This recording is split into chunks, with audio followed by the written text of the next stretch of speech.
Save big at Banana Republic Factory with 60% off the entire store. Our biggest sale of the year. Plus, take an extra 50% off clearance. Stock up on dresses, shirts, and shorts under $15.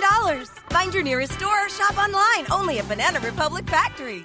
Prepare for glory! I don't know if you got your popcorn ready. Do you got your popcorn ready? I came out the womb, I was ready. And he's hit the end zone for an unbelievable touchdown. I would be honored if you played football for this team. Throw it up above his head. They can't jump with me. Golly. Oh, they tackle him at the 40-yard line. Who can make a play? I can. Who can make a play? I can. What's going on, guys? Welcome to another episode of the Fantasy Football Roundtable Podcast, proud member of the Full-Time Fantasy Podcast Network. You can find them at FTFPodNet on Twitter and FullTimeFantasy.com, where you can find and hear great podcast and shows like Jim Day of FF Champs, Adam Ronis and Dr. Roto from SiriusXM, Bob Lung of the award-winning Fantasy Football Consistency Guide, Anthony Servino of FF Faceoff, and many other great podcasts. That, of course, includes me and Dennis here on the Fantasy Football Roundtable Podcast. You can find me at SportsFanaticMB on Twitter, and you can find Dennis at Culture_Coach. Today, we are doing a little bit of a mock draft Monday episode. Cannot wait to get it started. We've got I feel like a billionaire joining us on the podcast today. If you guys follow him on Twitter, you guys will have seen that he just won himself an insane amount of money with daily golf. They get fantasy. I'm not much of a golf guy, but I wish I was right now with the amount of money that he won. It is super cool for him. We're excited to have him on. He is a writer of the Back Row Fantasy Show. Again, a great show, great podcast we've had on here. Good friends of both Dennis and Oz, so we are super excited to get him on here. We're going to do a little bit of a mock draft episode. We had a mock going. The three of us, we drafted in different spots. We're going to kind of give you guys an idea of our strategies heading into the mock, how our teams ended up, and if there's anything we would have done differently while doing the mock.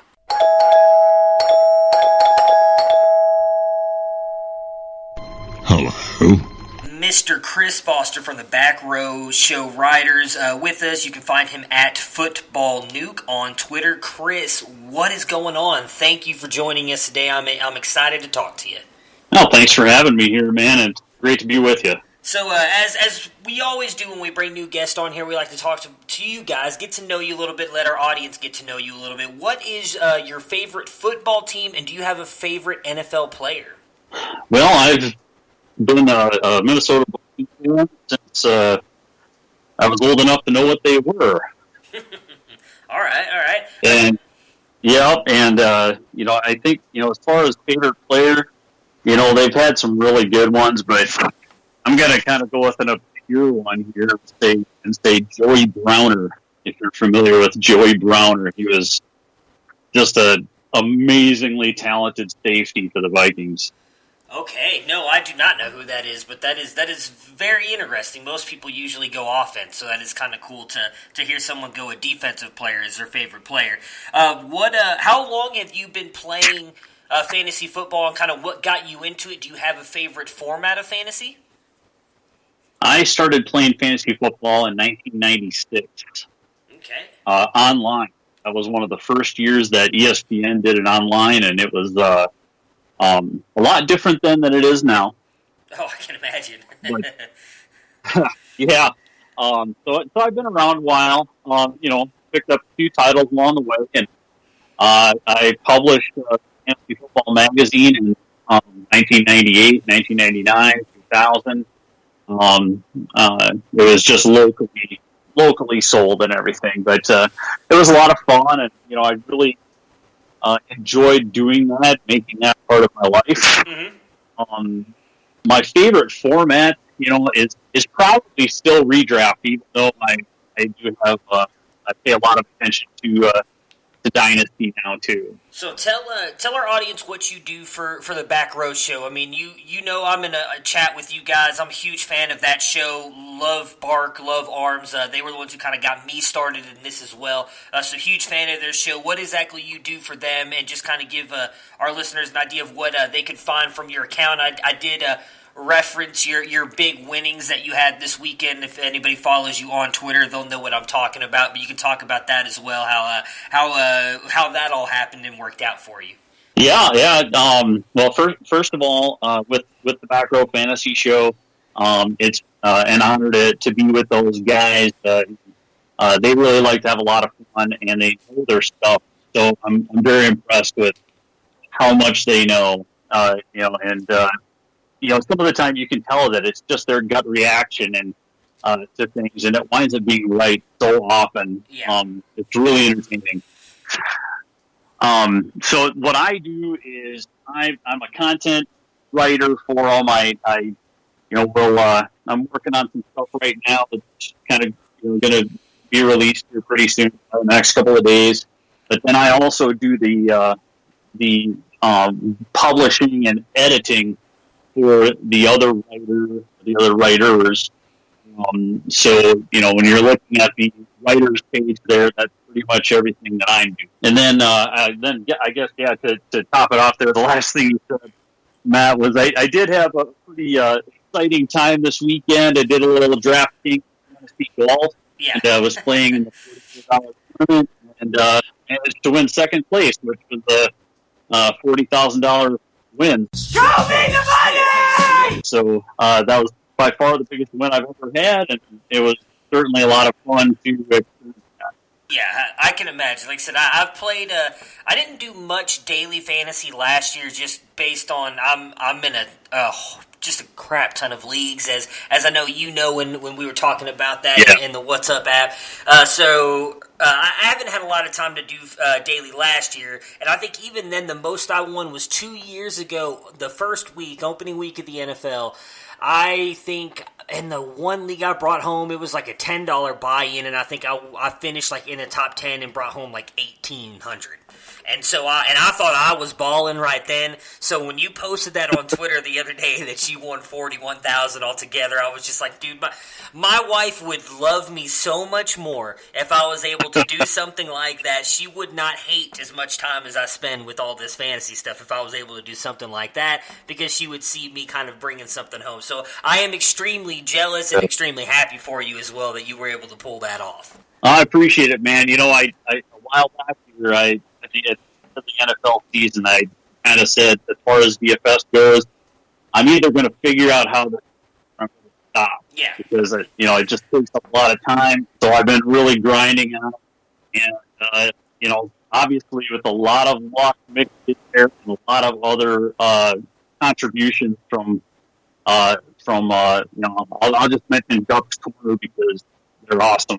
And I'm glad to be a part of it. But with being a part of that's what really put me over the top. Well, that is awesome. Hopefully one of those paydays will come to all of us who play, but I know, I can imagine that that's been a long time coming for you as well. Have you played daily golf for quite a long time? No, it's kind of funny because I only started playing daily golf in January. Oh, but makes it worse, actually. I've been playing DFS football for years and never come close to sniffing something like that. Gotcha. Yeah, I remember it would have been, I think, last off season, because that was when Bark and Arms brought me onto the show. I had been a fan for probably somewhere.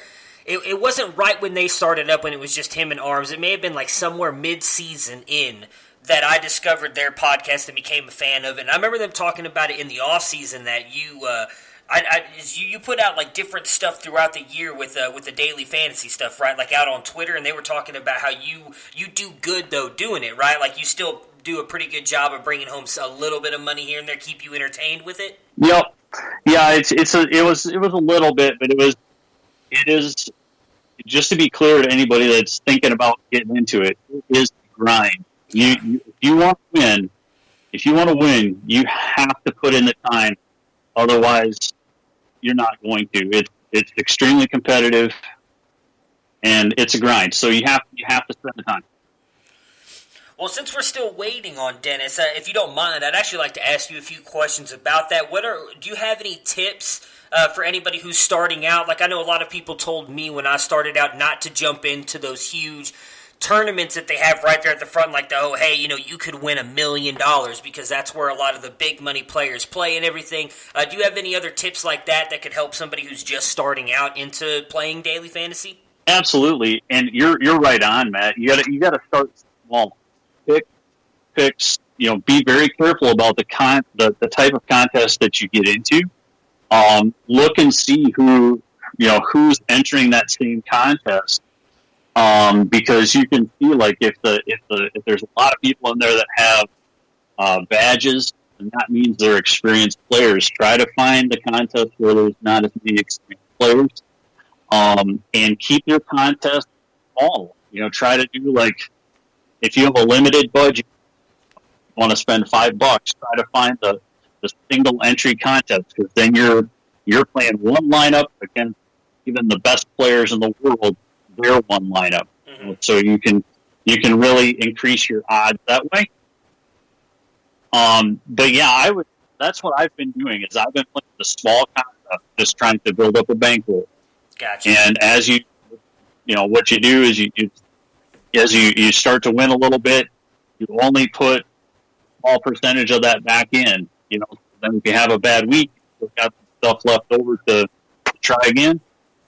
And well, man, it paid off for me this week. I can't say enough about it. Yeah, like I said, that would be I probably would have a heart attack if I saw that. I'd imagine that was one of those things where you probably shut down the app and opened it back up 3 or 4 times to make sure that you were looking at it correctly, kind of thing, huh? I definitely pulled down the refresh button 2 times before I. Yeah. But yeah, it was a roller coaster ride, because like at noon on Sunday, I was about $500. Okay, gotcha. Man, how much? Yep. How much was the put in, if you don't mind me asking? That particular contest was $40 to enter one lineup. Man, $40! Wow. But I had built my bankroll up right I could spend and get, like, I bought 3 entries into that $44 gotcha contest. No, so, and that was as much as I could spend, and comfortably. So yeah, it was just crazy, because like I said, at noon I was winning about $500. Right. And then so I decided, like, hey, if I win $500 this weekend, that's awesome. I've covered what I put in. My total entries for the week was like $300. So I'm like, okay, if that's what happens, then great. We just grind again next week and try. And then so I took my girls to the store because they wanted to do some shopping, and while I'm at the store, all of a sudden I'm in a Slack chat with the corner guys, and all of a sudden I start getting a few people tagging me in the Slack chat, and they're like, hey, is Chris Foster in here? And I'm like, I stood up. I'm like, what's going on? And you're in second place in the $44 contest. And I'm like, oh my gosh. Yeah, man, I just thinking about that gets me excited, man. Like, I can't imagine how much fun that'll be, and the payoff too, because like you said, all the work I imagine you had to put into doing stuff like that, it's got to feel nice to finally get a big payday like that. Yeah, my schedule, if you want a sample of it, this is basically what it's like. I get home from work on Monday, do a few family things, maybe take care of the lawn,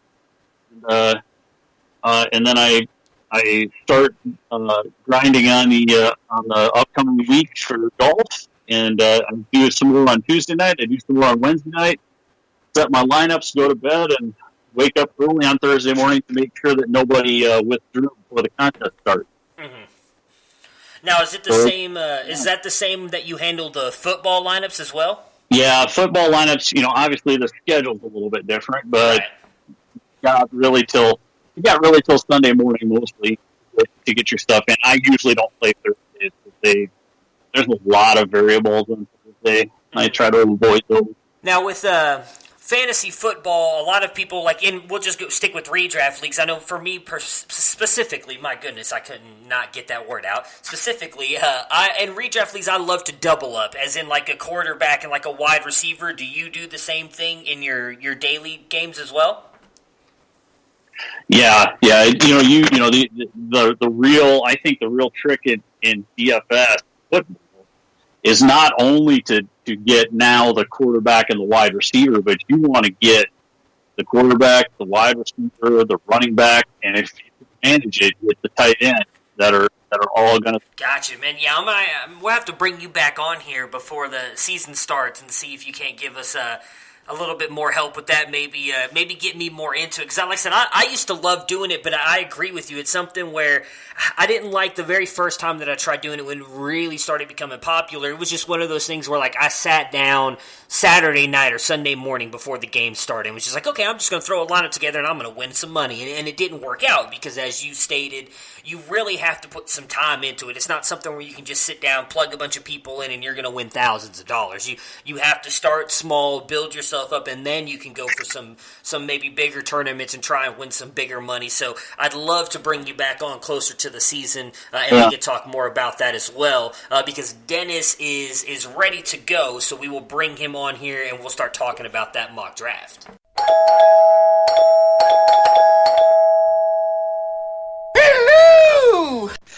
I'm just happy to be off the road and back into my office today. I bet. I was scrambling, getting back here, but I'm here. I'm ready to go now. All right. Well, as we've talked about before, we got into all the daily fantasy talk. We are doing a little bit of a mock draft Monday. So me, Chris, and Dennis did a little bit of a mock draft last week, and we're going to talk about it now. Before I get into what happened, I would like to know... Wait. Were you and Chris talking about the fee he has to pay now that he's famous to be on our show? I haven't gotten since he won so much more. Yeah, I left that part out. Is that what I missed? Yeah, I left that part out. I was going to save that for the end of the episode, so he couldn't just disconnect the call really quick.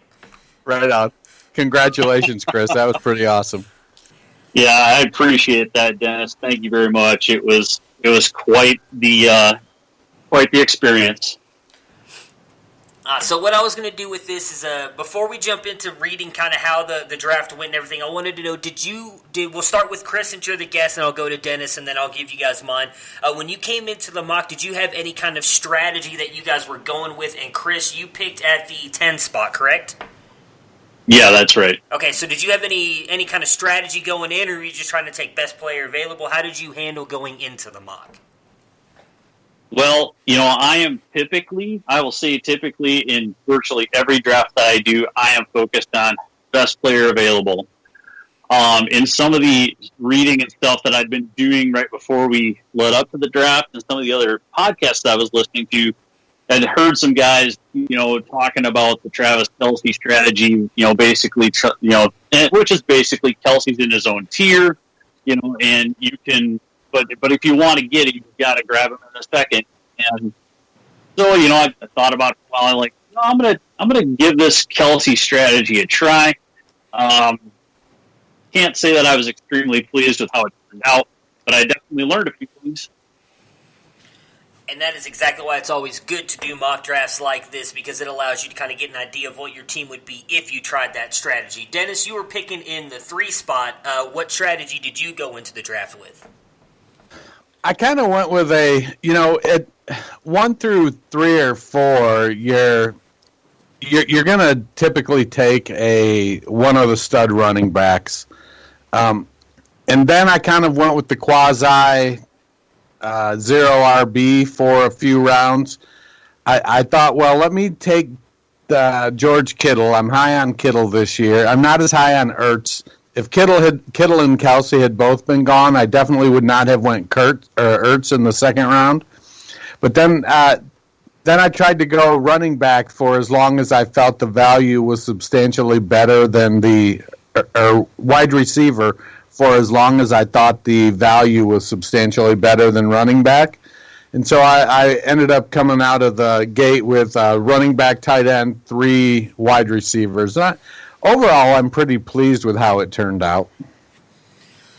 And then so I went ahead and took the 6th pick in the middle of the draft, and I kind of just attacked it the same way I do most of my drafts, where I try to get a high-end wide receiver and or running back with my first picks, and then just go kind of best player available there forward. So how the draft started out with the 1-1, it went Zeke, then Barkley, then of course Dennis there at Christian McCaffrey.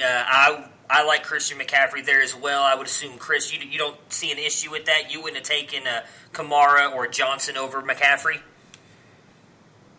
You know, I'm thinking I'm happy with that McCaffrey pick. You know, I think that was the right call.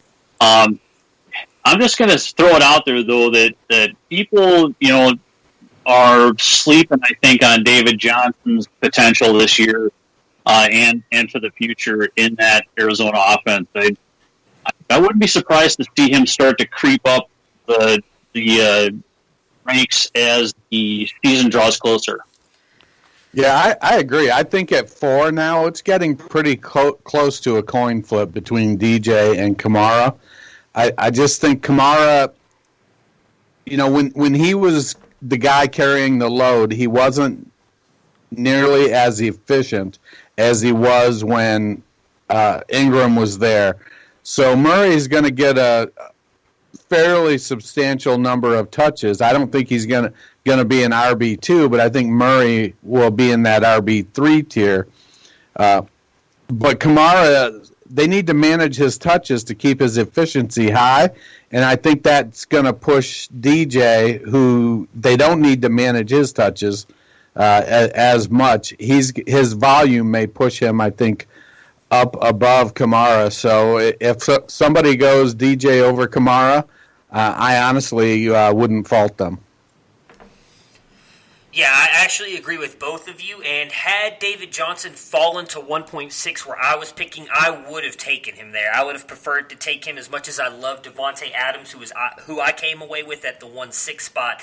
I would have loved to get DJ there because I agree with both of you. I think he's going to return back to one of those top running backs. I think he's sneaking back into that top tier there with those guys. A lot of people have been talking about that really those first 4 are all kind of cemented in Zeke, Barkley, McCaffrey, and Kamara. I actually think David Johnson should be considered in that group, and then after that, I would kind of avoid a lot of the running backs in that tier because I don't personally like those guys, at least where they're going. But as I just mentioned at 1-6, I took Devontae Adams, the first wide receiver, off the board. Either of you have an issue with that pick? I think the argument can be made for Hopkins pretty strongly. I'd probably go Hopkins, I think, over Adams. But Adam, you know, again, much like going Kamara over DJ or DJ over Kamara, I'm not going to split hairs with somebody deciding they'd rather have Adams over Hopkins. Yeah, I'm probably in the same boat as Dennis. I would go with Hopkins over Adams in that scenario. I'm not terribly excited about things I'm hearing up in Green Bay with the new head coach and Aaron Rodgers. Doesn't sound like they're on the same page yet. So that may not affect Adams terribly. You know, so he's probably still going to be that wide receiver 1 go-to guy. But I just feel like there's, you know, more security with that guy down in Houston that never, ever drops the pass. Yeah. Well, that is very true, and it was hard for me to pass on Hopkins. In all honesty, the only reason I did it is it was a mock draft, and I owned so many shares of Hopkins, I just kind of wanted to see the way my team came together with taking Adams there because I am a huge fan of Adams. He finished right there with Hopkins last year. I think he has a chance to finish as one of the best wide receivers in fantasy again this year as well. So that's why I took him. And, of course, with me taking Adams, Hopkins went right off the board next, followed by Melvin Gordon, Michael Thomas, and then you took Joe Mixon, who is another player that I'm really fascinated with and is on the end of this tier for the top running backs for me. I personally would have taken Joe Mixon before Melvin Gordon, and I loved your pick of him there. The only player I might have taken over him would have been Juju or Odell, but that's just because I am a wide receiver truther, but I love the pick of Mixon. What do you say about the pick of Mixon, Dennis? I definitely think Mixon was the pick there. Much like you, I probably would have been okay with Mixon at 6 or 7. I think Mixon is going to have a big year this year. I know there's been a little bit of talk with who's the Jonah Williams out of Oklahoma getting injured and being out for the season.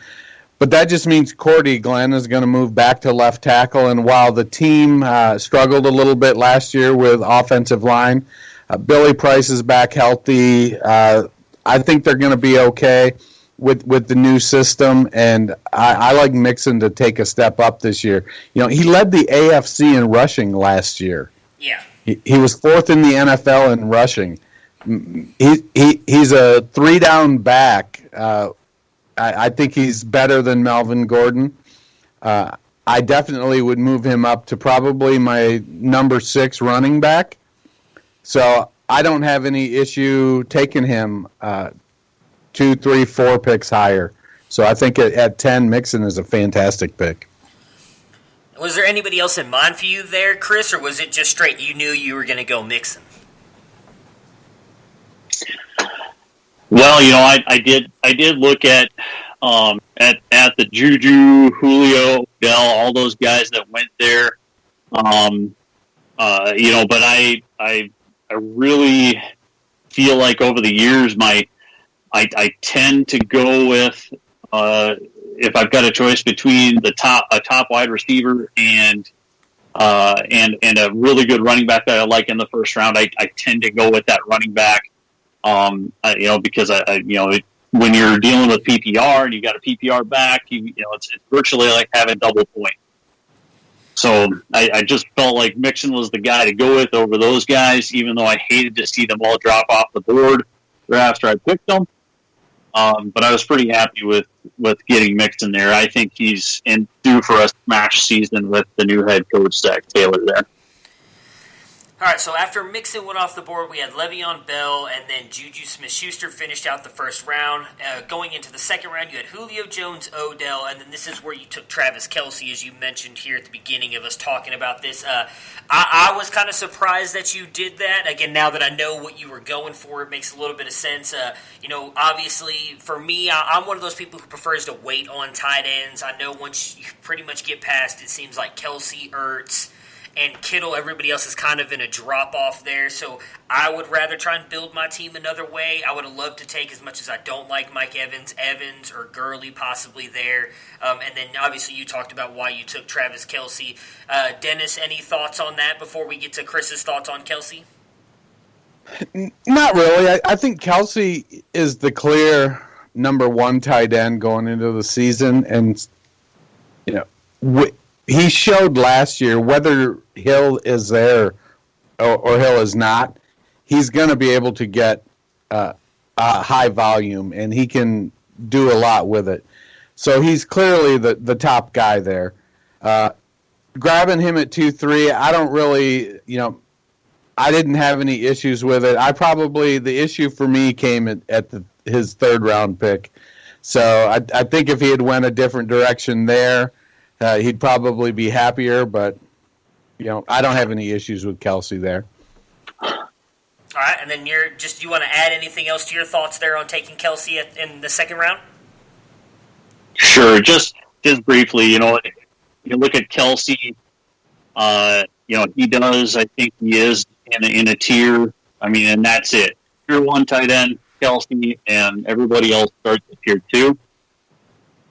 But, and I guess, you know, with that, you feel like, you kind of get that feeling like, you know, there's only a few of these guys that are really going to be consistent point scorers, and tight end is such a frustrating position. My thinking was solidify the tight end position, and then I can figure out, you know, even as we get into the season, if this was a draft that was going into a real season, I can figure out who I'm going to pick up off the waiver wire to fill in some of these other spots. That tends to be one of my specialties too, but finding those sleepers. But you know, that's kind of the thinking I was going for. Solidify that tight end spot, lock that guy in, and you know, and then go get the guys off of waivers and maybe trade that are going to increase the team's value. Yeah, and I actually don't think that is a bad strategy if that's the way that you want to go, because as you just pointed out, with you getting Kelsey, you know pretty much every matchup you go into throughout that year, you're going to win the tight end battle. The only ones you really have to worry about is when you go up against Ertz or Kittle, depending on who the matchup is for them and just that game that week. But you know pretty much every week you're going to win the tight end battle, so that's a win right there for you. So I do agree with you on that. After Kelsey, we had Todd Gurley go, then Mike Evans, Dalvin Cook, and then it came to me. I took Nick Chubb, part of that being my Browns homerism. I do think he's going to have a little bit of a better year than James Conner, who was the only other player that I was really considering there because I knew I wanted to take a running back. I really had hoped Dalvin Cook would fall to me. He didn't, so I took Nick Chubb. Either of you have an issue with the Chubb pick? Now, I think the Chubb pick is a great pick, especially with word that Kareem Hunt may have been in a bar fight this weekend. Yeah, I saw that, unfortunately. I don't think it. I think that's much ado about nothing myself. But I'm not one, as much as I believe that Kareem Hunt is a really good back, I don't think Kareem Hunt is going to come in week 9 or 10 and all of a sudden be splitting carries with Chubb. If Chubb struggles or if Chubb gets injured, then Hunt is going to get some touches. But if not, he's going to be a change of pace, and they're going to dance with who brought him, which is going to be Nick Chubb and Odell Beckham and Baker Mayfield. So Chubb is going to, they may take 2 carries a game from him or something to just keep him a little bit fresher going into the playoffs to make that Super Bowl run. But I don't have any issues with taking Chubb right there. Neither do I. I think that's a perfect pick for that spot.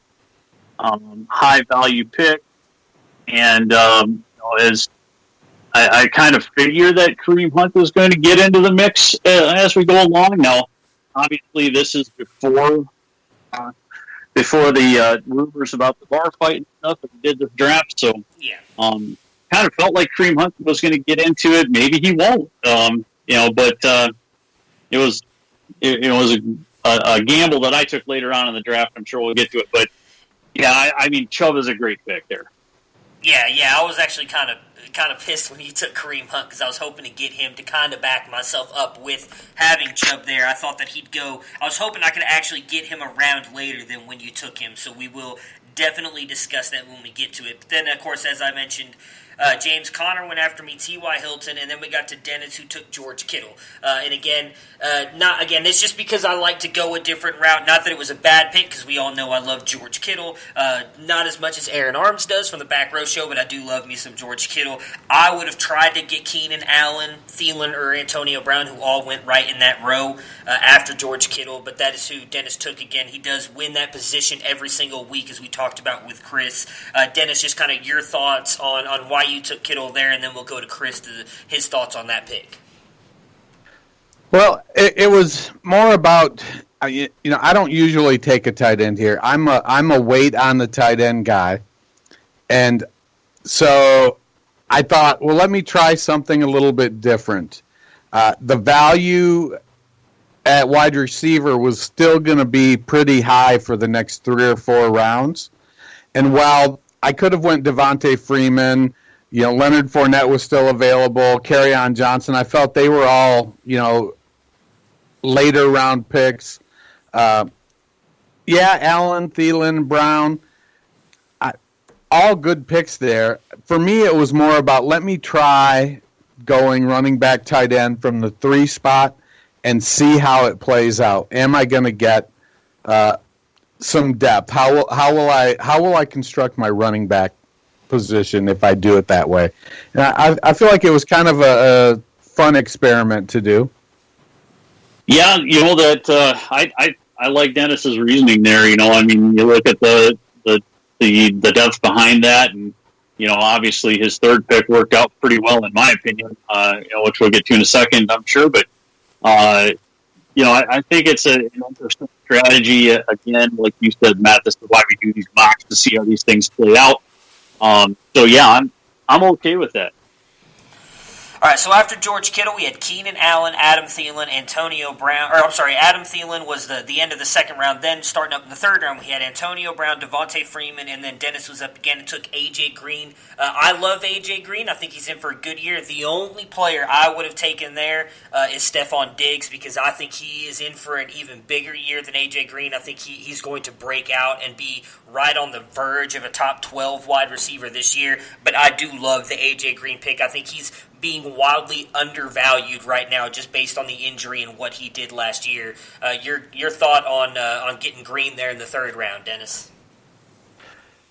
I think Green is going to have a really nice bounce-back season. Andy Dalton's healthy again. In retrospect, when I look at it, I probably would have taken Diggs over Green 9 out of 10 times.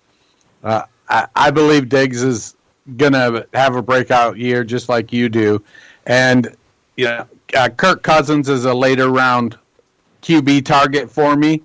And looking at this, I ended up getting Cousins in the 11th. And so I would have preferred to have the Cousins-Diggs stack there.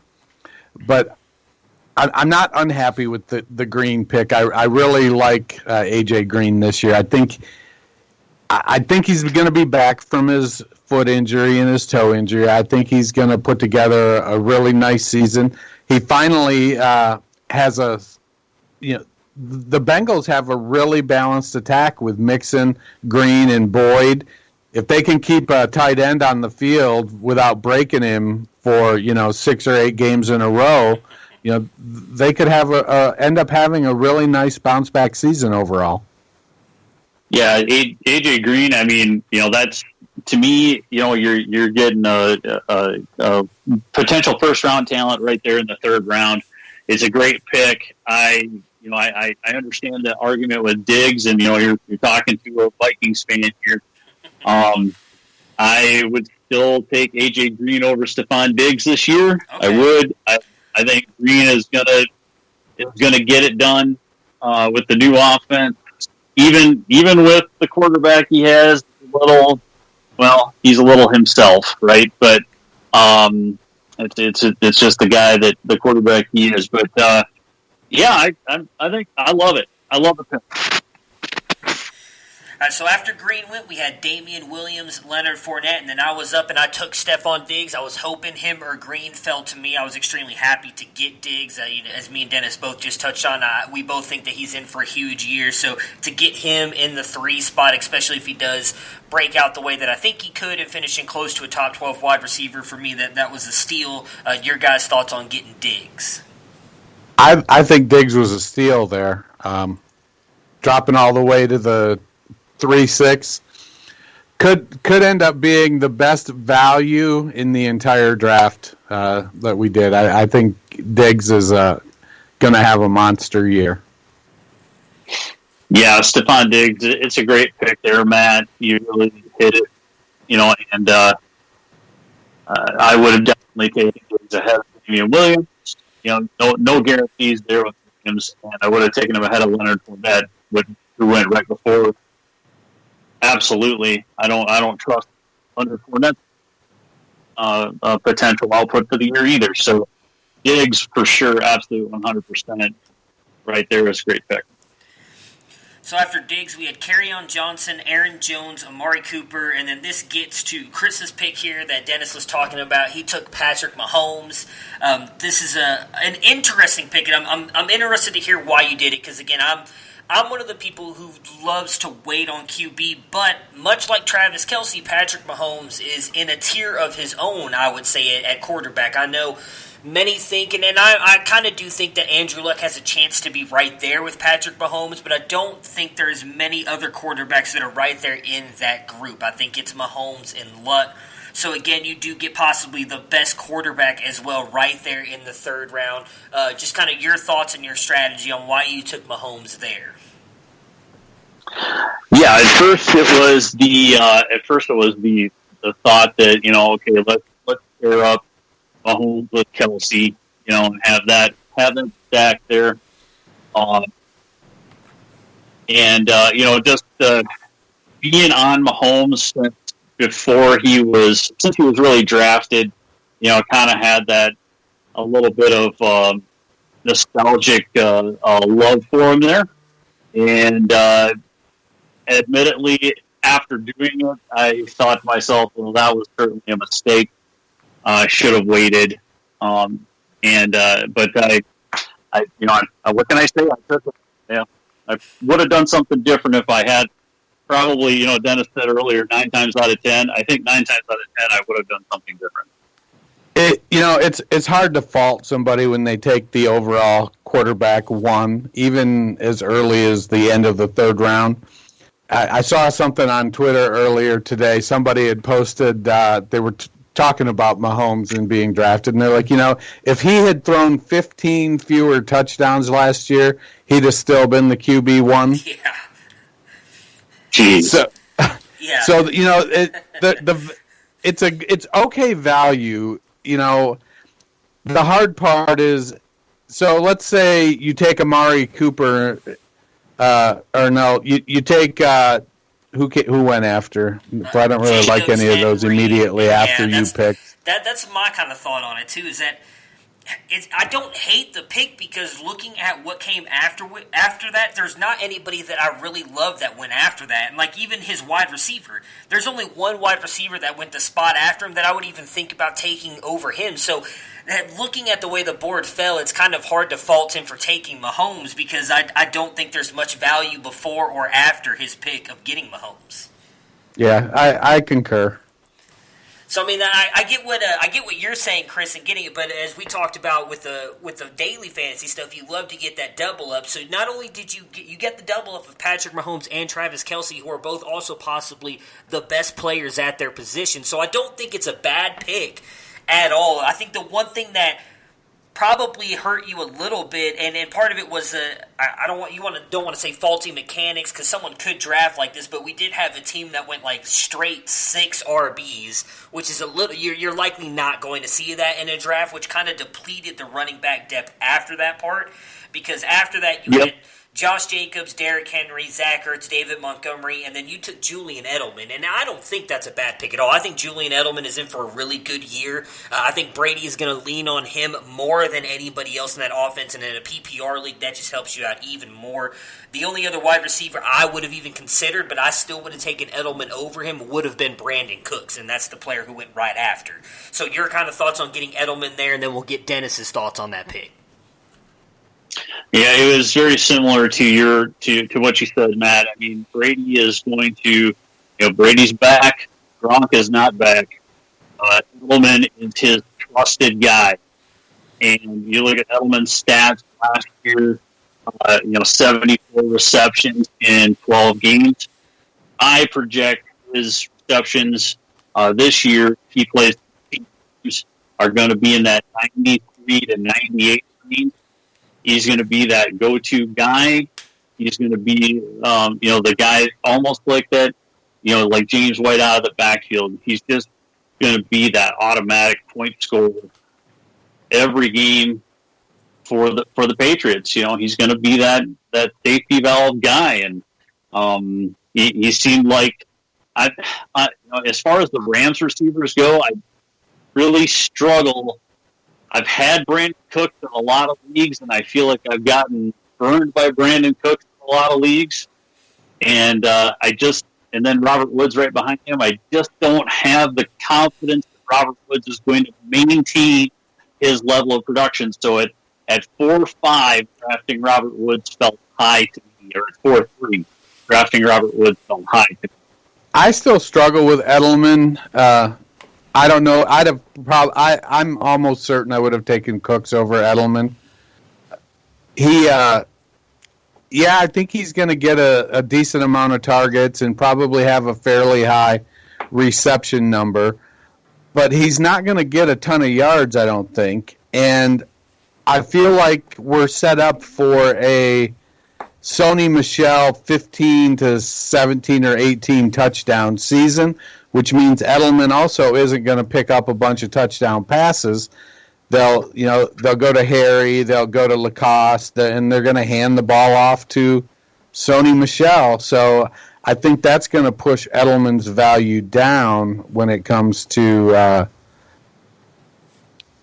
anything besides PPR points. So I struggle. I think Cooks isn't going to get near the volume that Edelman is, but he's the deep threat, and he's pretty consistent. He gets touchdowns. He gets the long passes, and the Rams do pass an awful lot. The Patriots, I think, Brady is starting to wind down, and they're not throwing quite. I don't have the numbers in front of me, but it feels like their pass attempts are starting to come down. They're investing a lot of money in a lot of draft capital in the running back position. So I think that, it wouldn't surprise me if he wins 2 more Super Bowls the next 2 years, but I feel like it'll be on the back of the defense in the running game.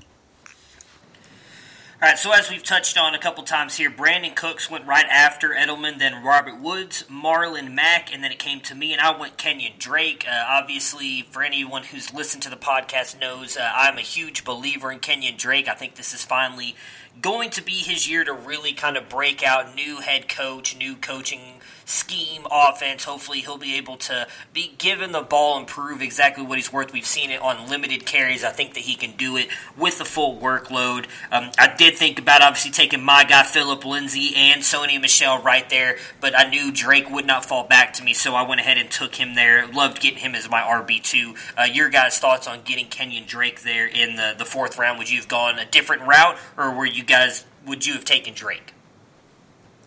I was probably more stunned that you took Drake over Lindsey than I was that you actually took Drake. I know Lindsey's your boy there. I do love me some Philip Lindsay, but it just goes back to a lot of what we've talked about. I do think Royce Freeman is going to be a little bit more of a thorn in Lindsey's side this year than he was last year, and I just don't see anybody else competing with Drake in that backfield. I do think Drake is going to be the unquestioned one there.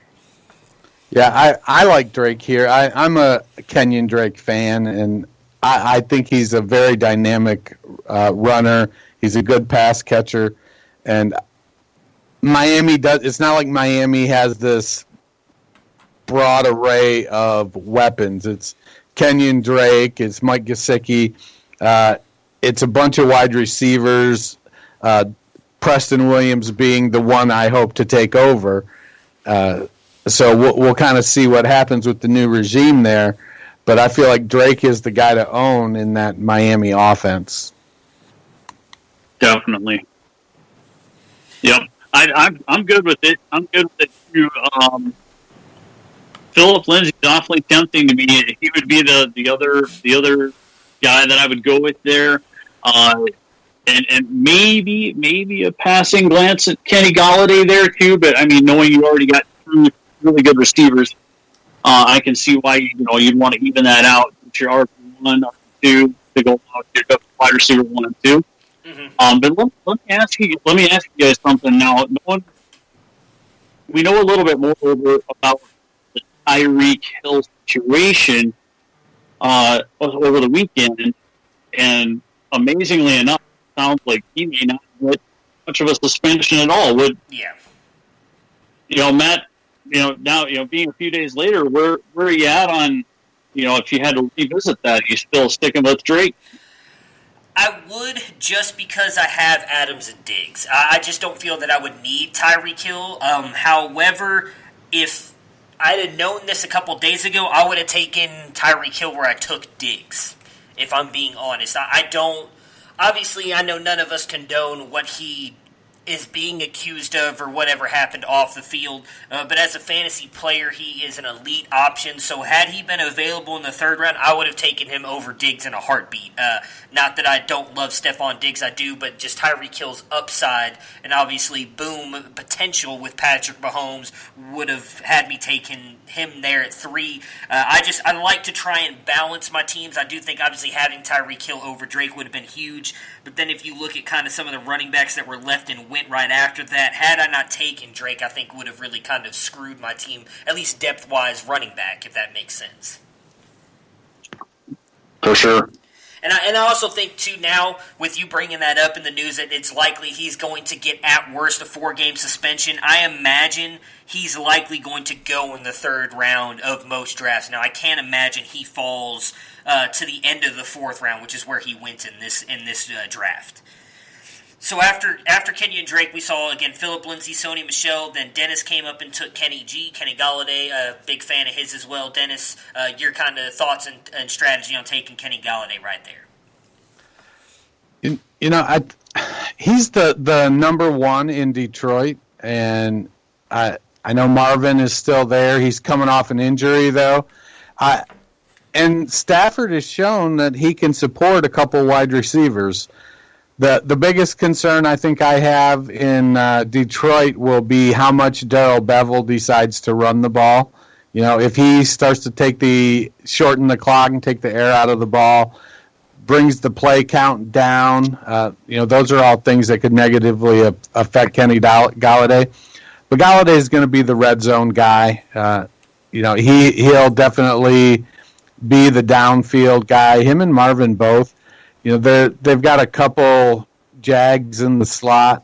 I think in the fourth round, late in the fourth round, a number one receiver is awful hard to pass up. I'll first say that the Bevell situation is my main concern there. I think it's a good pick at 410. If we were looking at a Jim Bob Cooter still there, I probably would have definitely grabbed Golladay at 4-3 instead of the pick that I made. He was definitely in a consideration regardless at the 4-3. But yeah, I think that's an excellent pick there. Number one wideout. Stafford, of course, is a cannon arm. Hopefully, his back is better, and he's going to be looking for Golladay in those key situations where points are going to be scored. All right, so after Golladay, we had Tyreek Hill go. Again, none of us knew at the time when we did this mock any of the news with Tyreek Hill, so there was still a lot of talk about him getting an 8-game suspension, so none of us can fault, and all of us for passing on him and him falling all the way to the fourth round there, and then Cooper Kupp finishes out the fourth round. Going into the fifth round, we had Mark Ingram, O.J. Howard, and then Dennis jumped back up and took Tyler Lockett. I liked the pick based on what we see in Seattle now, the obvious connection he had with Russell Wilson last year. If they can replicate that, he's going to be a high-end upside wide receiver 2, so getting him as your wide receiver 3 was a great pick in my book. Your thoughts on taking Tyler Lockett there, Dennis? Much like Kenny Golladay, he's the number one receiver, and I'm getting him in the fifth round. I'm looking at the other options that I could have taken at receiver were Ridley, Godwin, Williams, Landry, Alshon Jeffrey. I don't know if any of them really provide the value. I could see Ridley matching if Atlanta goes off and throws the ball a ton. They've definitely got the weapons to do that. I feel like Seattle is going to still be run heavy, but I think they'll throw the ball a little more than they did last year. And Lockett is going to be the main beneficiary. He's the clear number one wide receiver there. He can do more from a route concept than I think anybody else there, in part because he's been there and he knows the offense. He knows what they're doing. He knows what he needs to do. He can move around. He doesn't have to play just the X or the Y or the Z. He can play any of those positions. And so he's going to be the number one there. And again, my strategy was to take the elite running back and then stay away from running backs for the next few rounds and kind of see how the team shaped up. And with A.J. Green, Kenny Golladay, and Tyler Lockett, I think I got 3 wide receiver. They're definitely the top wide receivers on their team. Whether all 3 of them can approach wide receiver 1 status, we'll have to see. But I definitely feel like I could see these guys all dropping in between 8 and 16, which is a really good spot to be when you're constructing a team. For sure, Dennis, I agree with you. Tyler Lockett, I mean, you hit 3 bombs in a row there with Green, Galladay, and Lockett, and that's exactly what Lockett is going to do. He's gonna I'm like the Babe Ruth of drafting wide receivers there. That's right.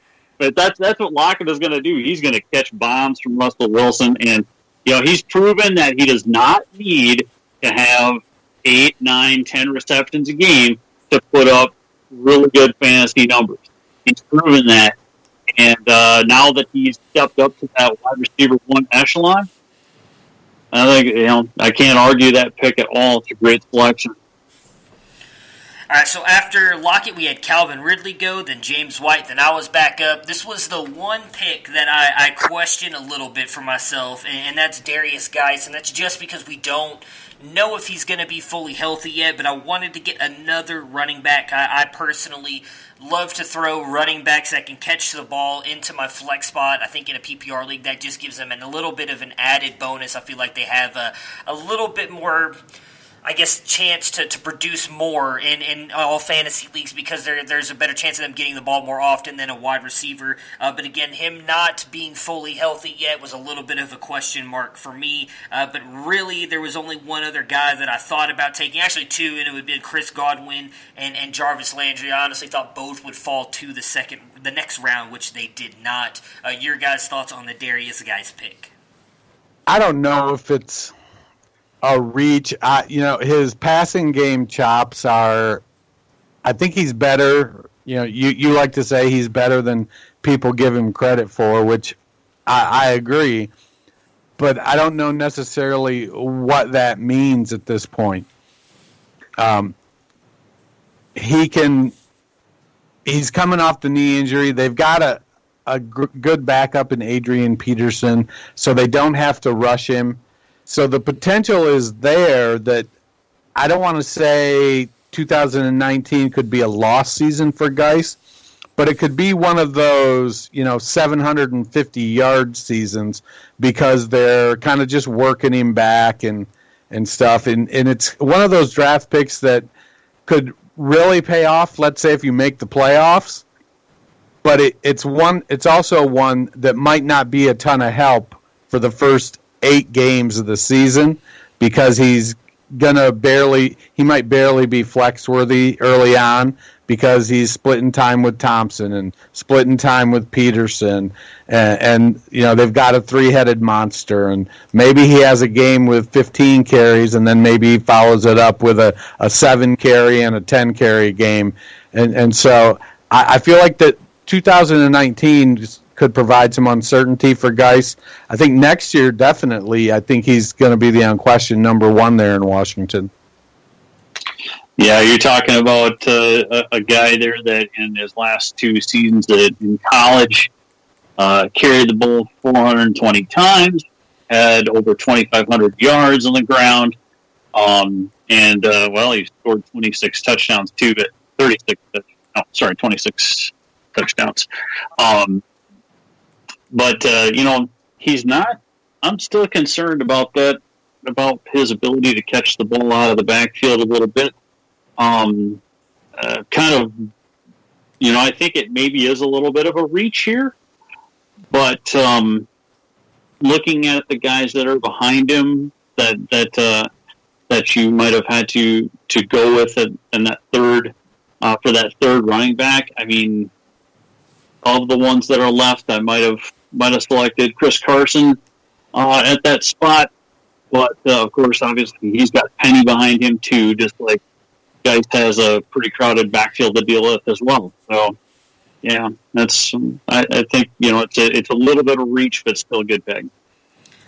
So after Guice, we had Andrew Luck, Aaron Rodgers, Chris Godwin, and that put Chris back up on the clock and took Mike Williams. I like the pick. I do think Mike Williams obviously is in for a big year with the departure of Tyrell Williams. Again, I personally probably would have gone Jarvis Landry just based on the PPR value. Again, that's also probably some Browns homerism coming out there as well because I don't think he's quite as talented as Mike Williams, but I thought it was a great pick for you to kind of secure your wide receiver 2 position.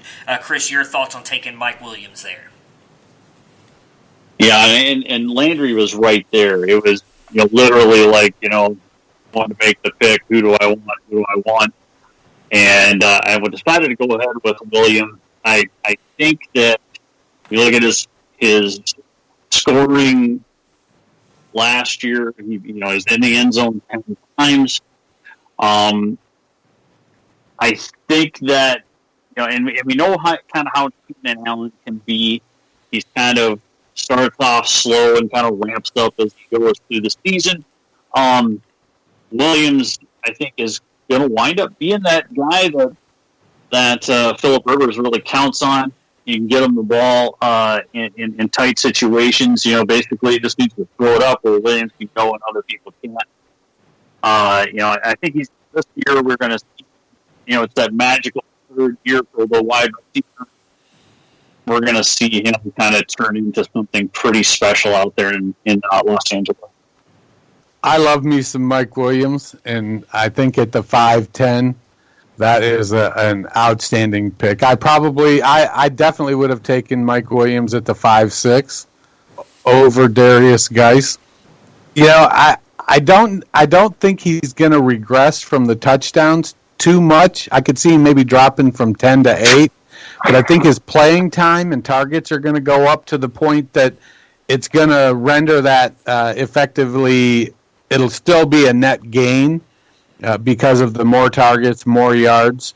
So even if he loses a couple touchdowns, I think he'll still be good. But he's a big dude. He's a touchdown maker, and so getting him at the 5'10" is certainly a steal in my book. I would have taken him over Jarvis without blinking.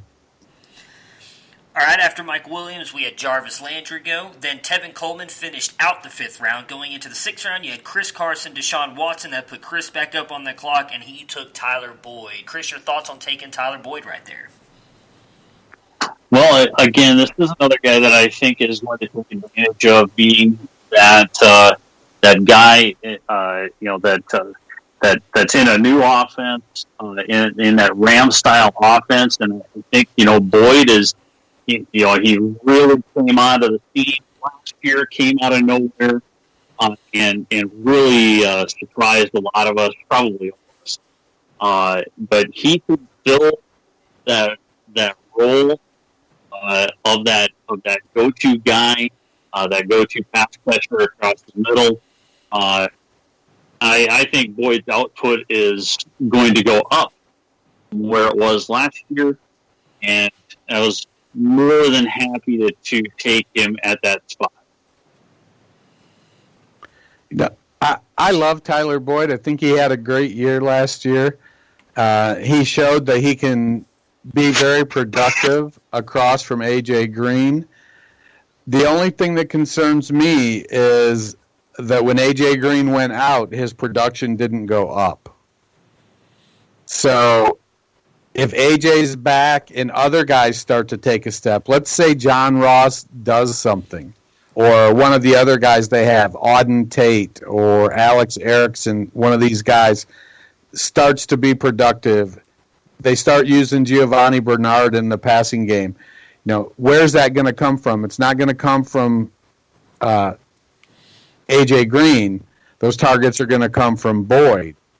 So my concern is that because Boyd didn't step up when Green went out, that we may have seen his ceiling, and we may have seen his peak, and we're headed back down. So I like Boyd. I hope that I'm wrong, but that's the one concern that I have with him. Yeah, I loved the Boyd pick. I think he's right there, as Chris, you were saying. I think he's going to be a really good wide receiver this year.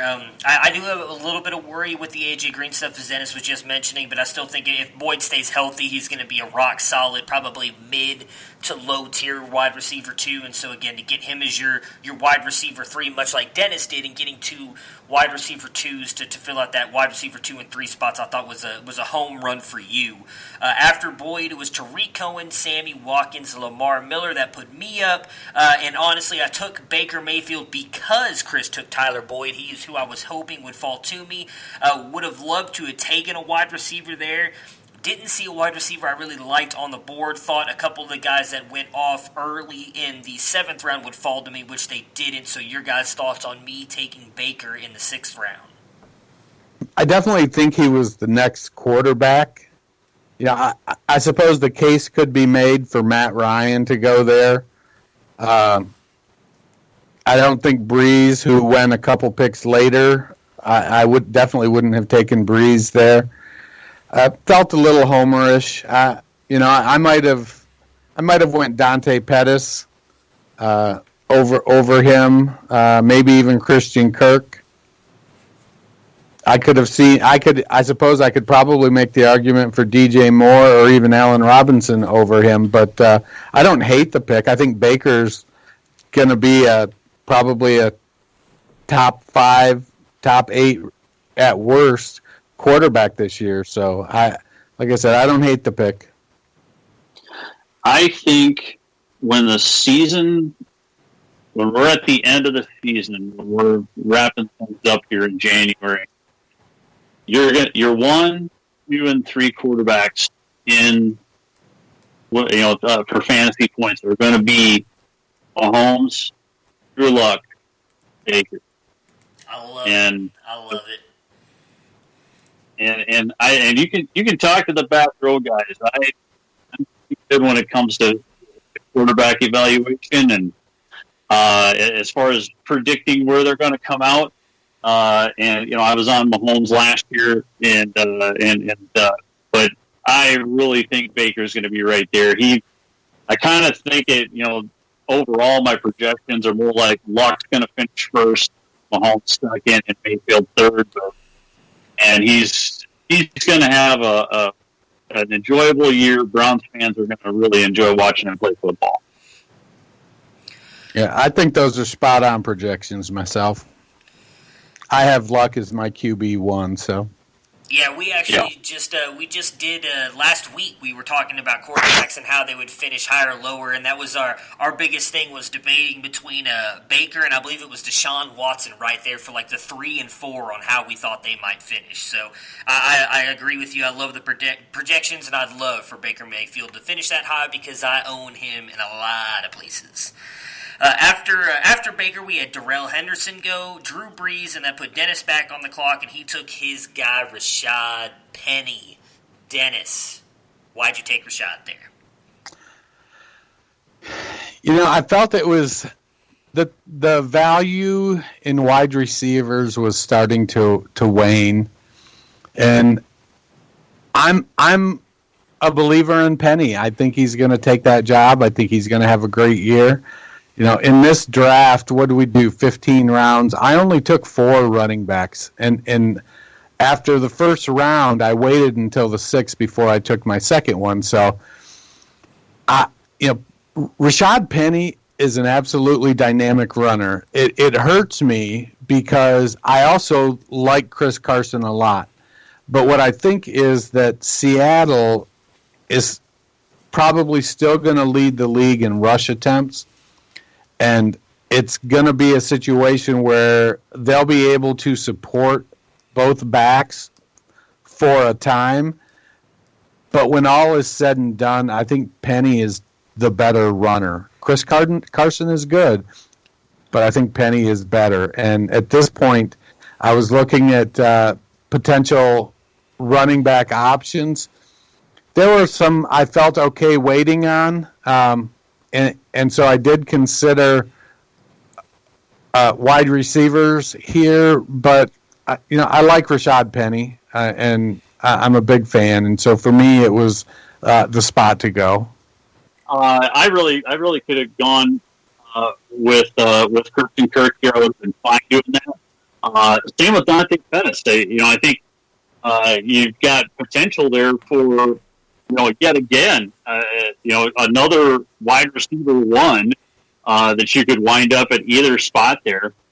With that said, there's every potential by the end of the year that Rashad Penny will be the RB1 in Seattle, in which case, you have an extremely good working team, taking the field for you each weekend with, the number one go-to guy at every position that he's drafted so far. So it's another good pick. It's obviously there's risk involved with Chris Carson there. You would add that taking and investing in Seattle's offense, investing a couple of picks in Seattle's offense, that's probably about as much as anybody should spend on the Seattle offense. Yeah, as much as I hate on Rashad Penny, I really didn't have an issue with the pick. Just looking at the way your team was going, I felt like you probably needed to grab an RB, and there really wasn't anybody else in that tier that I really loved. I mean, obviously I'm a huge Miles Sanders fan, but we just don't know what he's going to be in Philly right now.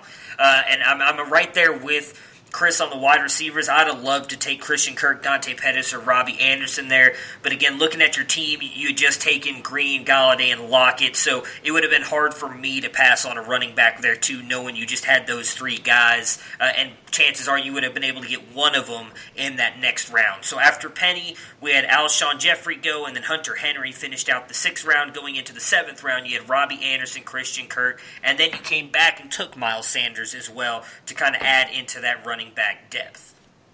What were your thoughts in taking Miles Sanders there? Was it just to add into some more depth, or you wanted to grab a running back with a lot of upside? Well, it was crazy to me that Josh Jacobs went in the 3rd, David Montgomery went in the 4th, and we're all the way down now at the 7th, and Sanders was still on the board. I definitely think he's got a ton of upside, 3-down capability.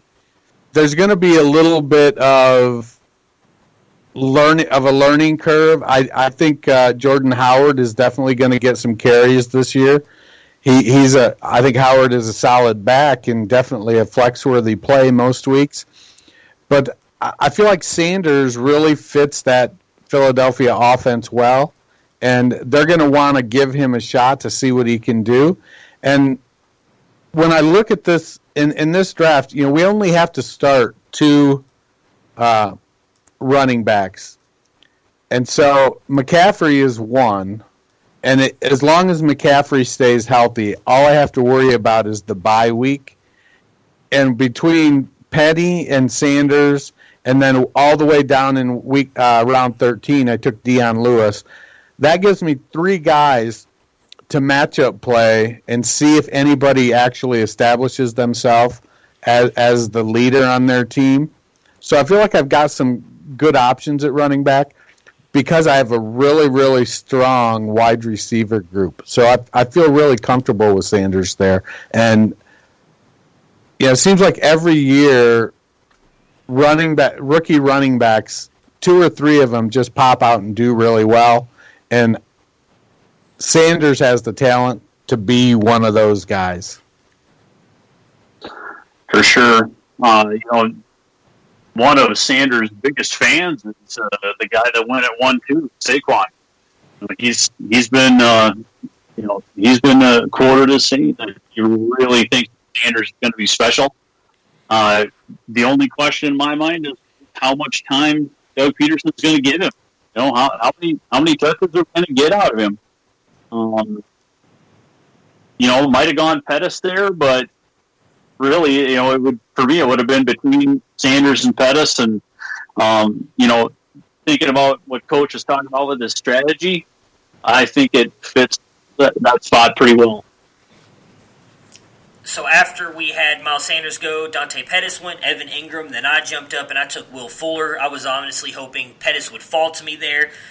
The reasoning I took with taking Fuller there was I knew likely, again, as Dennis talked about, we only had to start 2 wide receivers. You did have 2 flex spots in this league, so I thought given the boom upside that he has, if he stays healthy in that Houston offense, he'd be a great second flex for me and 3rd wide receiver, so that's why I took him. DJ Moore, Allen Robinson went a little bit after him. Might have been better picks, but I went ahead and just took the upside that I thought Will Fuller had. Again, staying healthy. Your guys' thoughts on the Will Fuller pick? Well, I think Will Fuller would have been a great pick if this was best ball. I'm not a Will Fuller fan. I don't think he provides the type of consistency that I like, and I'm okay with some volatility. I don't know. I'm not a Fuller fan. I'd have definitely went DJ or Allen Robinson over him. I might have even went Vance McDonald over him. I don't. People that like Fuller, people that want Fuller, more power to you. Fuller's just not one of my guys. It's one of those things where, Fuller's on the field and you look across the other side and you've got Newt Hopkins over there and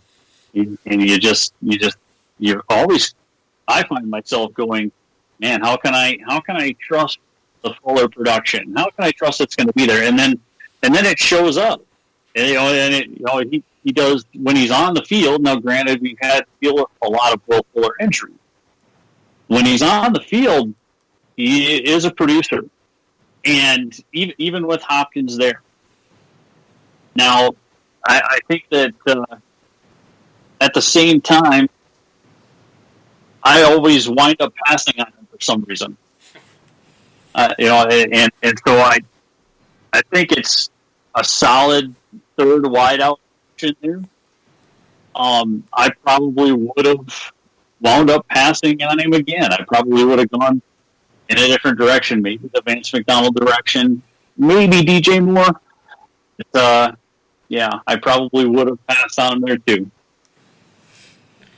All right, so after we had Will Fuller go, we had Eric Ebron, DJ Moore, Allen Robinson. That put Chris up on the clock, and he took Kareem Hunt. Your thoughts on taking Kareem Hunt there at the 7-10 spot? Well, again, thinking, this is before the alleged bar fight showed up here this weekend. Looking at it, thinking, and I'm going to preface this by saying I do really like Nick Chubb. But I do think in a head-to-head, I mean, if you throw all the other things out, off the field issues out of the way, who would you rather have in your backfield? And I'm going to choose Kareem Hunt. So I think that at that point I was thinking, he's going to be fill a bench spot for a while, for the first 2 weeks, of course, which is going to hurt. But given the limited choices for running back that I had at that point, I needed to start throwing some darts, and that was my dart for the 7th round. Yeah, I don't feel like I think Kareem Hunt at this point is a dynasty play. Like I said when we were talking about Chubb in the 2nd round, unless something happens with Chubb, I think Hunt is going to be a bit player. I feel like they'll be able to hold on to him for another season. It's good for them. They've got him at an affordable deal, and I think they can. He might be an exclusive rights free agent or something like that. So they'll be able to keep him around into next year. So they're not going to lose value if they don't play him a ton. So I love Hunt's talent. I'm kind of avoiding him unless it gets, he's kind of one of those guys. It's like there are guys that everybody has a price, and generally guys for me like Hunt, my price is just way lower than most people, and so I never end up with them. So, I don't hate the pick. I definitely think he's a good running back, and I could definitely see myself being wrong about his production after he comes back because he's good. And let's face it, in the NFL, talent matters, and he's got some. Yeah, I mean, I personally love the pick. I do somewhat agree with Dennis in that I don't think that when Kareem Hunt comes back, I don't think it's going to be a 50-50 split. I do think Nick Chubb is going to get a bulk of the work, but Kareem Hunt is too talented to keep off the field. Again, as much as I love Nick Chubb, if you were to put, as you were just saying, Chris, both of them on the field together at the same time, Kareem Hunt is just the better player. So I do think he's going to produce and get you points, and even if it's something where he's not able to start doing anything till weeks 11, 12, or 13 of the fantasy football season, to get a possible, overall talent-wise RB1 on your team at that point is a big deal that would really help you out in the playoff run, so I love the pick.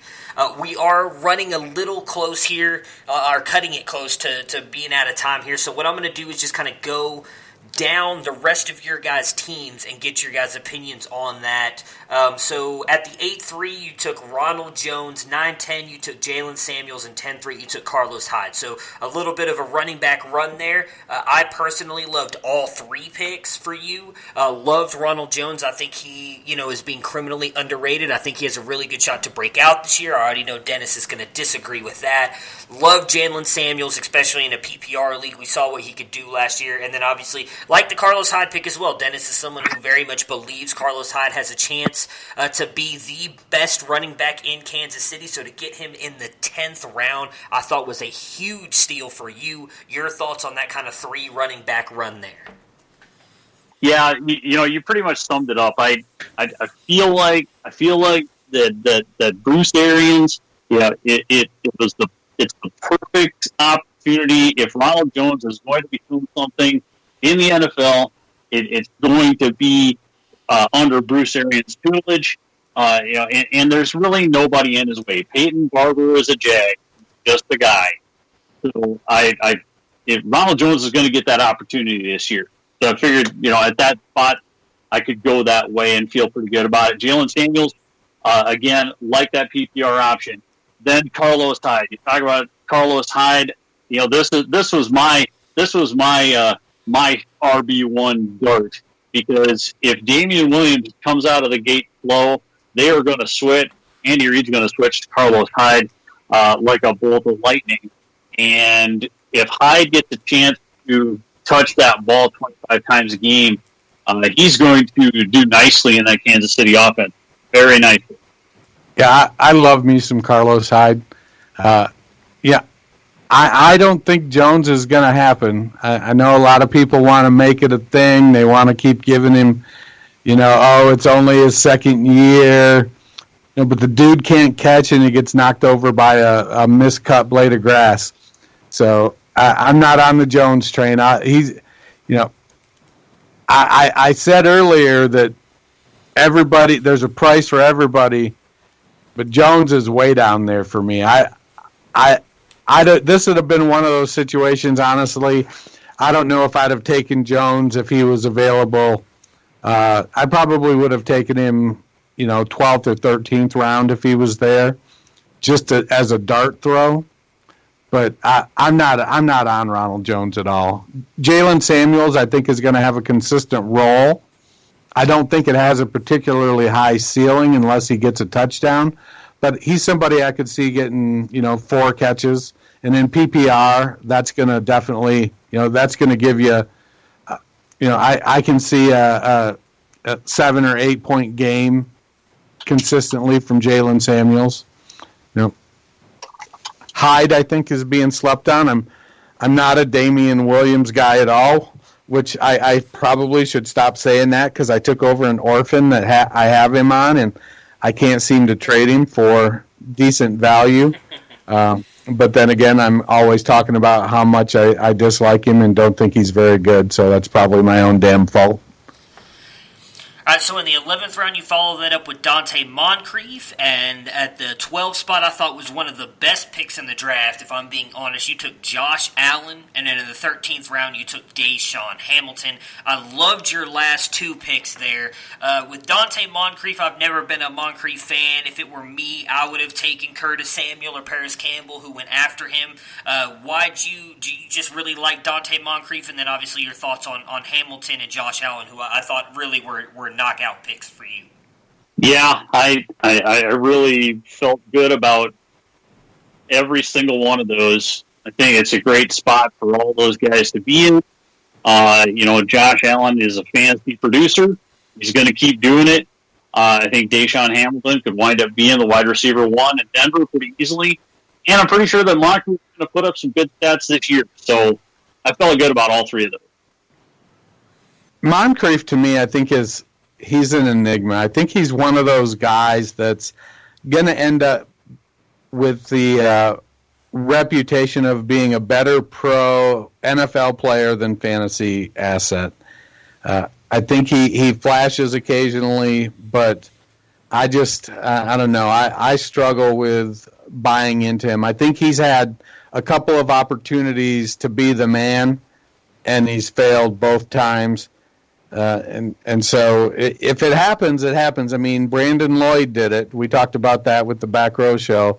I don't think Dante Moncrief's going to have the old 6-year breakout, but I could be wrong. I love Josh Allen. If something was to happen to Mahomes, I could see Josh Allen, carrying this team.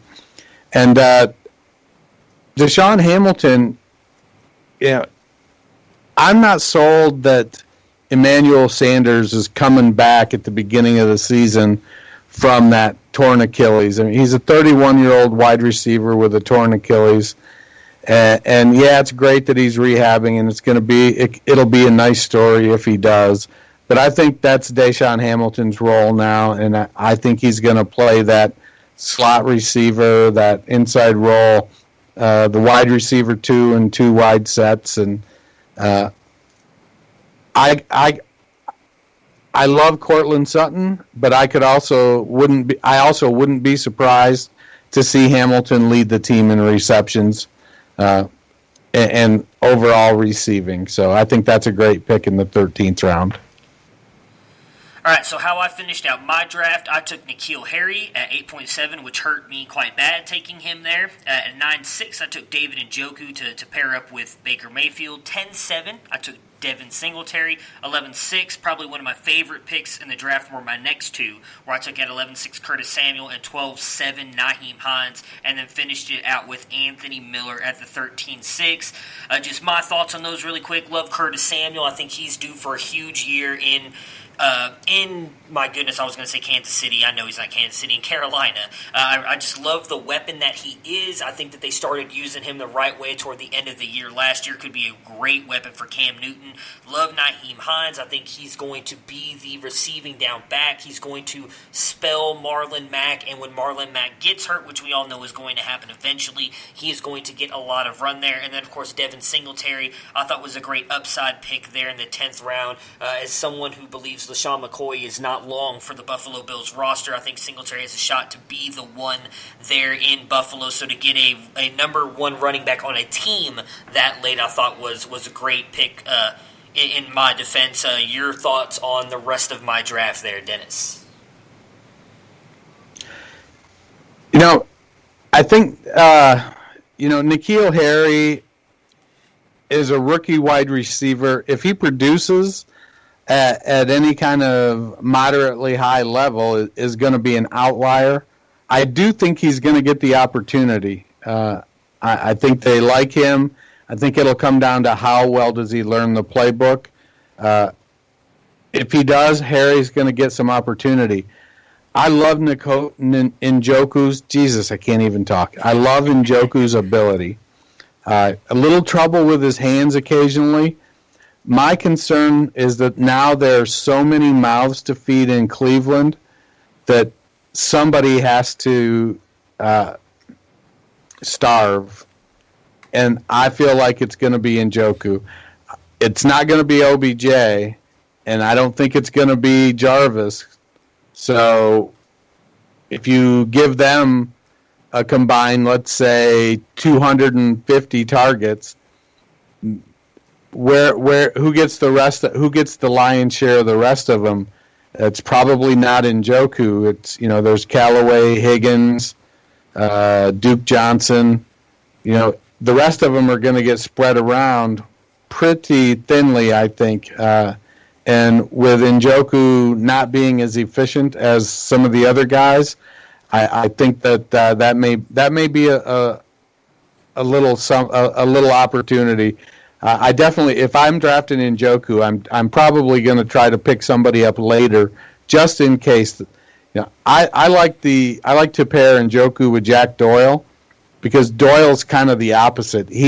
Doyle is going to average 9 yards a catch, but he's not going to drop anything. So he might get 75 targets and have 62 receptions. But Njoku might have 75 targets and 45 catches at 16 yards a pop. So I agree with you on Singletary, though. I think he's starting to look like he might get fast-tracked into the RB1 spot there in Buffalo, and that could be a great pick.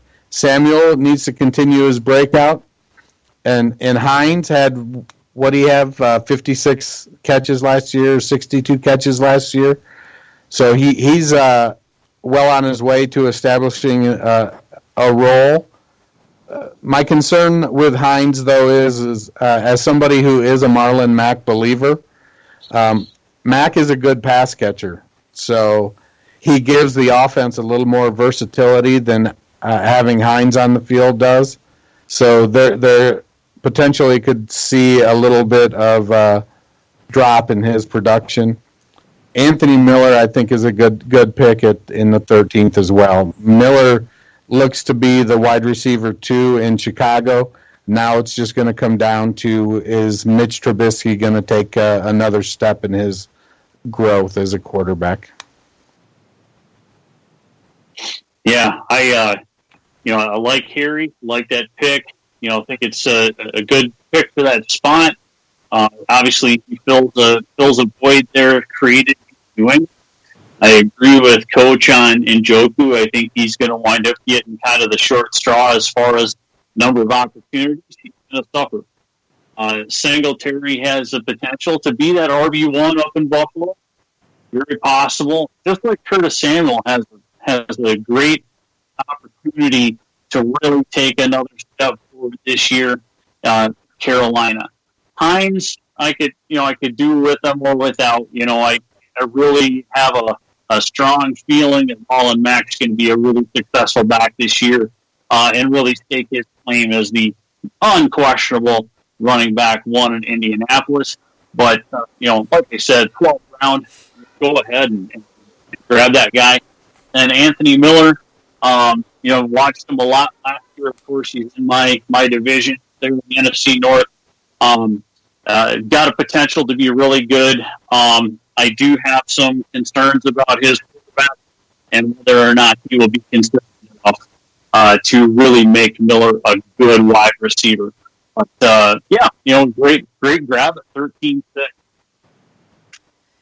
All right, and then to finish off Dennis's draft here, and I actually love the way that you finished out your draft here. So at 8-10, you took Cortland Sutton, 9-3, Sterling Shepard, 10-10, Marquez Valdez-Scantling. At 11-3, you took Kirk Cousins, 12-10, you took Paris Campbell, who I was hoping would fall, and when I saw him on the board, I just knew you were going to take him, and it broke my heart. And then really the only pick, and not necessarily that I had an issue with, was Dion Lewis there at 13-3, because I do think value-wise that's a great pick. I don't think he'll do much, but if anything were to happen to Henry, he could be at least produce something in fantasy, and that's a great pick at 13-3. So your thoughts on how you finished out your run there in this draft? I think Cortland Sutton is a great wide receiver in the making. He's got all the tools. Now it's year 2. Can he take a step from last year? The quarterback situation in Denver last year was terrible. I'm not sure it's a whole lot better this year with Joe Flacco. I feel like it's going to be better. And I think with Drew Lock in a year or 2, it'll be even better. But Sutton, he's good speed, okay route runner, can play the game well, great high pointer, can go up and get the ball. And so I like Sutton. He's the number 1. He's the prototype number 1 there in Denver. Like I said on Chris's team, I wouldn't be surprised at all if Hamilton ends up as the wide receiver 1 in Denver. But my money right now is on Sutton. Sterling Shepard at 9-3. Shepard has been fairly consistent. that team now doesn't have, in my opinion, they don't have a bona fide number one wide receiver. They've got Sterling Shepard, Golden Tate, Corey Coleman, Evan Ingram. So anybody could be that number one. And Shepard has been there for, I think this is going into his fourth year now. So he's when he's had opportunity before, he stepped up. You know, OBJ has missed a bunch of games, and Shepard has had to step up before, and I think there's a good opportunity for him to do that again this year. In the 10th, I'm an MVS fan. I love Marquez Valdes-Scantling. I think he was the most ready to play last year, and I don't think he's done anything since last year going into this year to take a step back. I do think some of those other receivers in Green Bay have moved forward with Allison getting healthy and ESB, who's a very big physical receiver. Kirk Cousins, you know, he's one of my late round targets. I think he's in for a great year. Paris Campbell in the 12th. So riddle me this, Batman. So A.J. Green, Kenny Golladay, Tyler Lockett, Cortland Sutton, Sterling Shepard, Marquez Valdes-Scantling, and Paris Campbell. I could have 7 wide receiver ones for their teams on my team. Yeah, you could. That would be, you know, this team. You know, I could take it in the behind with running backs, but man, my wide receivers could kill. You know, Paris. I honestly, I don't think Paris isn't going to surpass T.Y. Hilton, and in his rookie year, probably not surpassing Devin Funchess either. But I think Paris is going to have a pretty good year. He's definitely a weapon, and somebody I think Andrew Luck is going to be really excited about getting the ball to. Deion Lewis, I think Lewis, kind of much like Jalen Samuels, is going to have that very defined role. You know, he's not going to play. He may only play 50% of the snaps. He may only get 6 or 7 targets a game and 2 or 3 carries a game. But in those, 6 touches, I think he'll be able to put up, 8 points per game. And the way I built my roster, being wide receiver heavy, I think shuffling Rashad Penny, Miles Sanders, and Deion Lewis in my RB2 spot puts me in a pretty good situation. Yeah, it's just some more really just knockout picks here, I think, Coach. Cortland Sutton. I'm down with that. He's going to put up some numbers. And Sterling Shepard, of course, basically the main man in New York now. MVS in Green Bay. Anything happens to Devontae Adams, and MVS is going to be right there. And the way that they're the latest that I've heard out of Green Bay anyway is that they're running Adams and MVS in their 2 wide receiver packages. So it looks like he is the 2 there. Kirk Cousins, Captain Kirk. I think I really hope you're right. I really hope he's in for a monster season. I'd love to see him hit Diggs and Thielen and all the rest of those guys for a lot of points this year. And with where Thielen and Diggs are being drafted, that you'd have to say that Cousins is lined up for a big season if those guys are going to hold their value. Paris Campbell, I love Paris Campbell. Definitely was in my consideration for picking down here in the final couple of rounds. Definitely a guy that Andrew Luck is going to go after. Deion Lewis, honestly, I could live without. Not a big fan of the Titan offense all around, and that's why.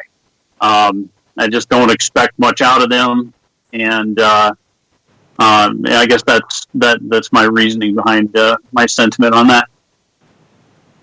Yeah, I considered Matt Breida there, and looking at the draft, there were some later picks of Justice Hill.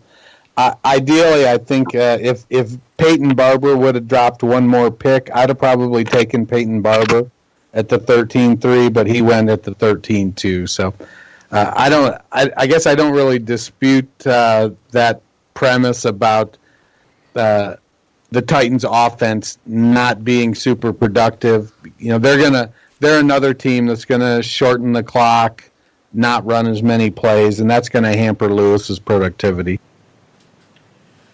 All right, well, thank you guys so much for joining me today and talking about this mock. It was a lot of fun. Chris, thank you so much for joining us and having a little DFS talk right there at the beginning of the podcast as well. Like I said, I'd love to get you back on as the season progresses or gets closer, and we can do maybe just a full episode on DFS. You can give us a lot of pointers, especially since you're practically a millionaire now. So we'd appreciate any help we could get if you could put some money in our pockets. Let everybody know where they can find you on Twitter, so that we can have our listeners following you as well to get some DFS tips and everything. Well, I appreciate that, and you can find me on Twitter at Football Nuke, at Football Nuke on Twitter. Also, the Back Row Fantasy Show, the backrowfantasyshow.com, and click on that right and read up on a few articles there. I just really appreciate you guys inviting me on, and really appreciate this time to talk to you guys and learn a lot more from you. I really enjoyed listening to some of the podcasts here leading up to this, and really like the content that you guys are putting out. It's good stuff. We really appreciate that. Dennis, let everybody know, obviously, where they can find you on Twitter, and if you've got anything coming out soon with the Dynasty Nerds. Well, I am at culture_coach on Twitter. You can find me tweeting and retweeting and voting on your polls and all that fun stuff. Just if you have a question, feel free to DM me. I'm more than happy to answer any questions and try to be as much help as I can. But one thing I want to bring up, Scott Fish Bowl is going on. We're getting ready for the draft and all that fun stuff. And I was honored to be chosen to be a participant this year. So that's pretty exciting. But one of the things I'm doing is, I don't know how low the list goes on celebrities. I don't think I've achieved D-list status yet by any means.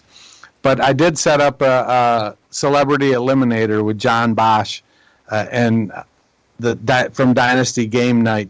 So you can go on, and if you go donate some money to Fantasy Cares, go to ffpodcast.com or go to John's pinned tweet at John Bosch FF, and you can select the celebrity. And if you go to FF Roundtable, that's going to be me. So it's a eliminator league. So basically, there's me and 16 people. And once that thing gets filled up, we'll have a draft, and the lowest score gets knocked off every week. I guess that's the way I understand it. So the lowest score gets eliminated each week. It's all to help raise money for Fantasy Cares.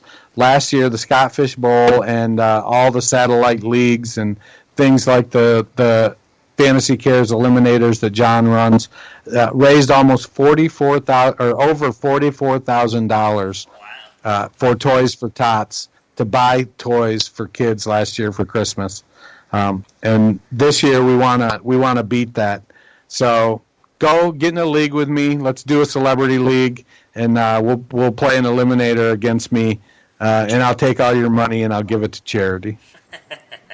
That sounds like a plan. So, seriously, both of you guys, thank you so much for joining me today, talk a little bit about mock draft. I can't wait to talk to you guys again.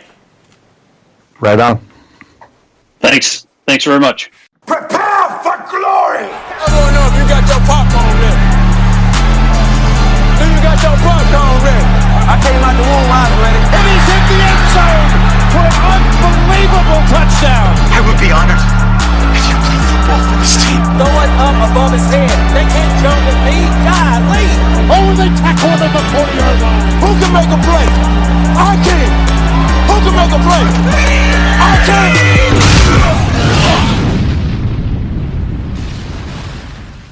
Quit eating your burgers off a coffee table. If you want to eat a burger, put it on a bar. Follow your instincts to B-dubs for the new All-American Cheeseburger. Fresh, juicy beef smashed till it's crispy around the edges, covered in gooey cheese, and stacked to the ceiling with deliciousness. And knock that baby down with a frosted beer at the bar, just like the sports gods intended.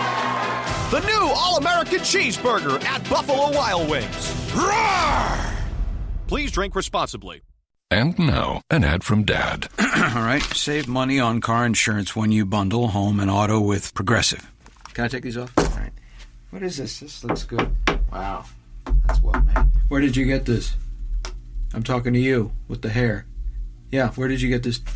It's good stuff. That's solid. That's not veneer, that's solid stuff. Progressive can't save you from becoming your parents, but we can save you money when you bundle home and auto. Progressive Casualty Insurance Company, affiliates, and other insurers. Discounts not available in all states or situations.